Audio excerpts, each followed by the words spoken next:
എനിക്ക് മമ്മൂട്ടിയുടെ തന്നെ മാടമ്പി, ബ്യൂറോക്രാറ്റ്, വല്യേട്ടൻ ടൈപ്പ് കഥാപാത്രങ്ങളാണ് കൂടുതൽ ഇഷ്ടമെങ്കിലും അതിൽ നിന്നൊക്കെ ഒരുപാട് മാറി മനസ്സിനെ കുളിർപ്പിക്കുന്ന ടൈപ്പ് ഒരു മമ്മൂട്ടി സിനിമയായിരുന്നു ഇത്. മറന്നിരിക്കുകയായിരുന്നു ഞാൻ ഈ പടത്തെ. അങ്ങനെ ഇരിക്കുമ്പോഴാണ് ഒരാൾ കമന്റിലൂടെ ഈ പടത്തെ ഓർമ്മിപ്പിക്കുന്നത്.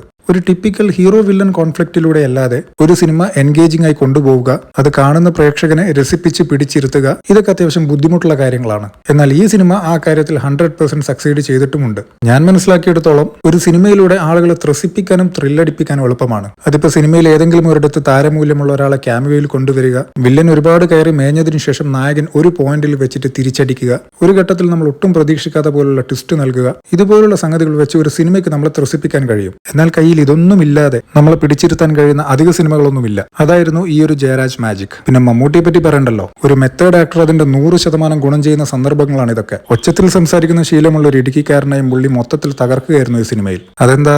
ബിക്കോസ് അറിയാലോ, മമ്മൂട്ടിയാണ്.